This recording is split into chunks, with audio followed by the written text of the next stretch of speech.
Indian navy की तरफ से आई हुई है रिक्रूटमेंट, जिसके अंदर मैट्रिक पास या फिर मैट्रिक में अपियरिंग यानी कि जो इस बार मैट्रिक के एग्जामिनेशन दिए हैं वो सारे कैंडिडेट्स जो है नेवी एमआर की फॉर्म फिलअप कर सकते हैं। और एसएसआर के अंदर जो सारे बच्चे 12th क्लास की एग्जामिनेशन इस बार दिए हैं या फिर पिछली बार पास हुए हैं तो वो सारे बच्चे नेवी एसएसआर की फॉर्म को फिलअप कर सकते हैं। तो इस वीडियो में मैं उसी फॉर्म फिलअप की डिटेल डिस्कशन करने वाला हूं। दोनों ही फॉर्म की सेम प्रोसेस है। यहाँ पर मैं कुछ बेसिक डिटेल्स यहाँ पर बता दूं तो अग्निवीर 2025 बैच के लिए वो सारे बच्चे एलिजिबल है जिनका डेट ऑफ बर्थ इसके बीच पड़ता है, यानी कि 1 सितंबर से 29 फरवरी 2008 के बीच है।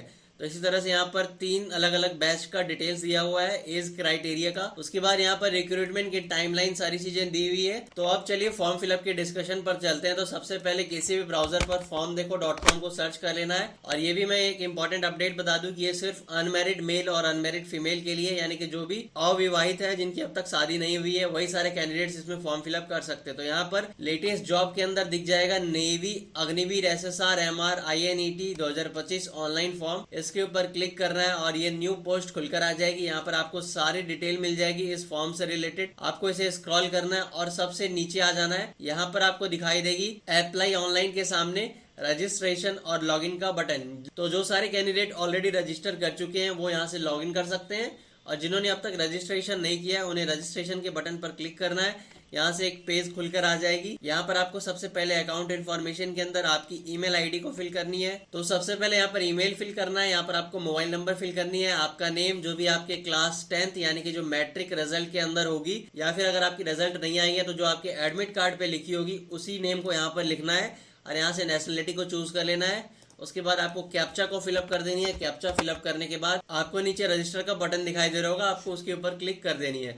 ध्यान रहे अगर आपको फॉर्म फिलअप में किसी भी तरह की प्रॉब्लम हो रही हो तो आपको कहीं भी जाने की जरूरत नहीं है। आपको सिंपली इस व्हाट्सएप नंबर पर कांटेक्ट करना है और काफी मिनिमल सी चार्ज पे करके आपकी जो फॉर्म है वो घर से ही घर बैठे फिलअप हो जाएगी। तो अब आपको यहाँ पर रजिस्टर के बटन पर क्लिक करना है। जैसे ही आप रजिस्टर के बटन पर क्लिक करेंगे यहाँ पर एक पॉपअप आएगी, आपको सारी डिटेल एक बार चेक कर लेनी है, फिर आपको यहाँ पर ओके कर देना है, क्योंकि एक बार आप जैसे इसे सबमिट करेंगे फिर ये चेंज नहीं हो सकती है। फिर आपको यहाँ पर एक मैसेज दिखाई देगी कि you have successfully signed up, we have sent a confirmation link to your registered email. अब आपको अपनी ईमेल को ओपन कर लेनी है। जैसे ही आप अपनी ईमेल ओपन करेंगे यहाँ पर आपको दिखाई देगा welcome to Agniveer navy registration portal. तो इसके अंदर आपको क्लिक हियर के सामने क्लिक करनी होगी ताकि आपकी ईमेल कंफर्म हो जाए। अब आपको यहाँ पर मैसेज शो होगा your email has been successfully verified, और उसके जस्ट बाद में ही आपको आपकी मोबाइल नंबर को वेरीफाई करनी है। उसके लिए आपको यहाँ पर कैप्चा को फिलअप करना होगा। तो चलिए मैं इस कैप्चा को यहाँ पर फिलअप कर देता हूँ। कैप्चा फिलअप करने के बाद आपको नीचे दिखाई दे रही होगी जनरेट ओटीपी का बटन, आपको उसके ऊपर क्लिक करना है और उस ओटीपी को आपको यहाँ पर फिलअप कर देनी है जो आपके मोबाइल नंबर पर सेंड की गई है। ओटीपी फिलअप करने के बाद आपको यहाँ पर आपके पासवर्ड को क्रिएट कर लेनी है। जैसे ही आप वहाँ पर पासवर्ड बनाकर उसे सबमिट करेंगे आपकी पासवर्ड जनरेट हो जाएगी।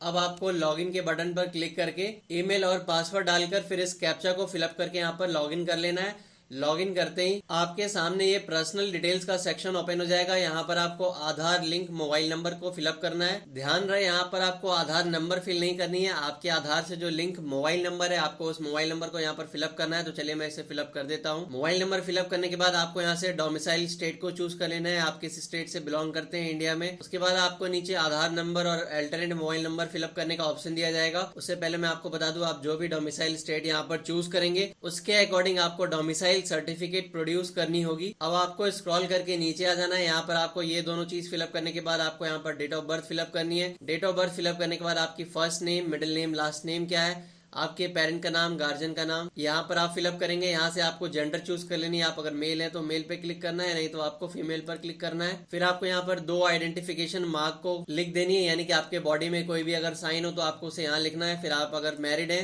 तो आपको यहाँ से मैरिड चूज कर लेना है, और अगर आप अनमैरिड है तो आपको अनमैरिड को चूज कर लेना है। और जैसे ही आप यहाँ पर मैरिड को चूज करेंगे तो आपको ऑलरेडी पता है कि मैरिड कैंडिडेट इस फॉर्म के लिए एलिजिबल नहीं है। तो आप जैसे ही मैरिड को चूज करेंगे यहाँ पर आपको आ जाएगा popup married candidate are not allowed to apply. तो अब आपको यहाँ पर अनमैरिड को ही चूज करना होगा, यानी कि अगर आप अनमैरिड है तभी आप यहाँ पर आगे प्रोसीड कर सकते हैं। अब यहाँ पर आपको फोटोग्राफ, सिग्नेचर और डोमिसाइल प्रूफ को अपलोड कर देनी है। तो फोटोग्राफ की जो आपकी मैक्सिमम फाइल साइज है 100 KB का होना चाहिए, और यहाँ पर आपकी जेपीजी, जेपीईजी या फिर पीएनजी फॉर्मेट में आप इसे अपलोड कर सकते हैं। और आपकी जो सिग्नेचर होगी वो 50 KB की होगी और जो आपकी डोमिसाइल प्रूफ होगी वो 300 KB की होगी। और ये भी आपको JPG PNG में ही अपलोड करना है, PDF फाइल को अपलोड नहीं करना है। यहाँ पर जैसे ही आप अपनी डेट ऑफ बर्थ को फिलअप करेंगे नीचे आपका आ जाएगा कि आप किस किस अग्निवीर के पोस्ट के लिए एलिजिबल हैं। तो यहाँ पर जैसे ही मैंने फिलअप किया है 2 जनवरी 2008, you are eligible for 225 batch, 126 और 226 इस 3 बैच के लिए एलिजिबल है।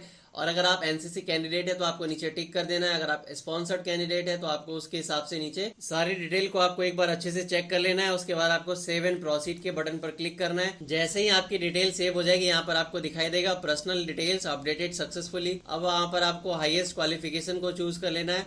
अगर आप यहाँ पर मैट्रिक चूज करेंगे तो आप उसके अकॉर्डिंग नेवी MR फॉर्म के लिए एलिजिबल होंगे। और अगर आप यहाँ पर सीनियर सेकेंडरी को चूज करते हैं तो फिर आप यहाँ पर SSR की फॉर्म के लिए भी एलिजिबल होंगे। अब यहाँ से आपको चूज कर लेना है 10th क्वालिफाइंग स्टेटस। अगर आपने ऑलरेडी कंप्लीट कर लिया यानी कि आपकी रिजल्ट आ गई तो आपको कंप्लीटेड लिखना है। और अगर अब तक आपकी रिजल्ट नहीं आई है तो आपको करेंटली परसुइंग ही लिखना है। फिर आपसे पूछा जाएगा आपके 12th का क्वालिफिकेशन, क्योंकि आपने अब तक मैट्रिक ही पास किया है तो आपको यहाँ पर 12th के क्वालिफिकेशन को नॉट एप्लीकेबल कर देना है। यहाँ से आपको ITI अगर आपने किया या डिप्लोमा वगैरह तो आपको वहां से यस या नो चूज कर लेना है उसके अकॉर्डिंग। अब यहाँ पर आपके लिए do you apply for SSR के सामने कुछ भी नहीं आएगा, क्योंकि आपने बस मैट्रिक पास किया है तो इसलिए आपको do you apply for MR के सामने बस यस कर देना है। अब यहाँ से आपको चूज कर लेना है कि आप कौन से ब्रांच को फर्स्ट प्रेफरेंस में रखना चाहते हैं।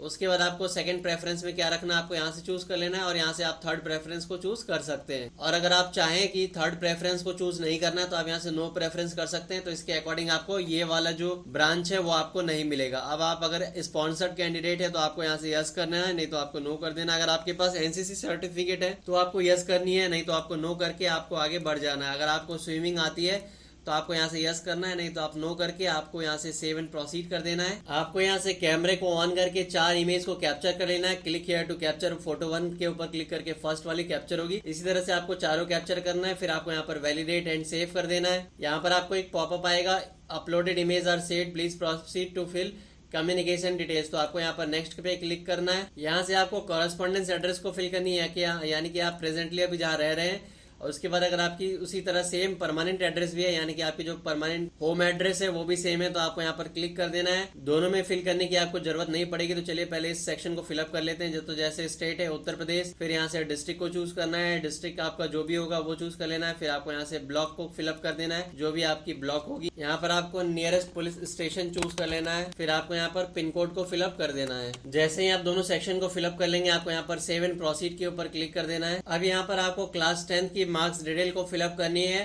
सपोज आपने इंग्लिश का जो एग्जामिनेशन दिया था वो टोटल मार्क्स कितनी थी उसमें। जैसे ही आप सारे मार्क्स को फिलअप कर देंगे उसके बाद यहाँ पर टोटल मार्क्स और परसेंटेज ऑटोमेटिकली कैलकुलेट हो जाएगी। अब आपको यहाँ पर क्लास 10 की जो मार्कशीट है उसकी सीरियल नंबर को फिलअप कर देनी है।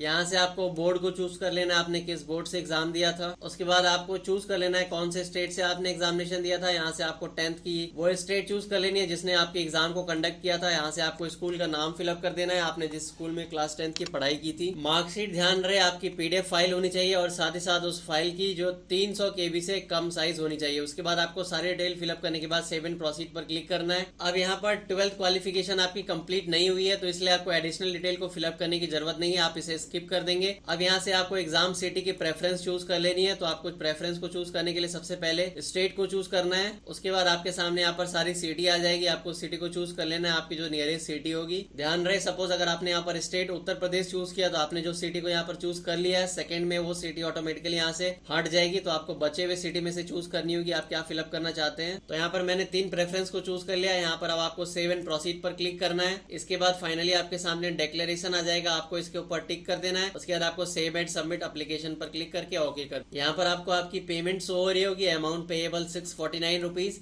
अब यहाँ से आपको कोई एक पेमेंट ऑप्शन को चूज कर लेना है, SBI, E-Pay या फिर बिलडेस। चूज करने के बाद नीचे पे एंड नाउ के बटन पर क्लिक करनी है। यहाँ से आपको सारी डिटेल कार्ड की फिलअप करनी होगी। अगर आप कार्ड से पेमेंट करना चाहते हैं, अगर आप UPI से करना चाहते हैं तो आपको UPI पर क्लिक करना है। यहाँ से आप UPI QR पर क्लिक करेंगे, फिर पे नाउ पर क्लिक करते ही आपके सामने QR जनरेट हो जाएगी। इस QR को स्कैन करके आपको पेमेंट कंप्लीट करनी है और जैसे ही आपकी पेमेंट हो जाएगी आपकी फाइनल PDF जनरेट हो जाएगी। आपको उसे सेव करके रख लेनी है, फ्यूचर में वो काम आएगी। फिर से मैं बता दूं, अगर आपको फॉर्म फिलअप में कोई भी प्रॉब्लम हो रही है तो आपको जो स्क्रीन पर नंबर दिखाई दे रही है आप उस पर कांटेक्ट कर सकते हैं और आपकी फॉर्म फिलअप घर बैठे ही काफी आसानी से हो जाएगी। Thank you for watching this video. मिलते हैं फिर से नेक्स्ट वीडियो में, तब तक के लिए आप इस चैनल को सब्सक्राइब करके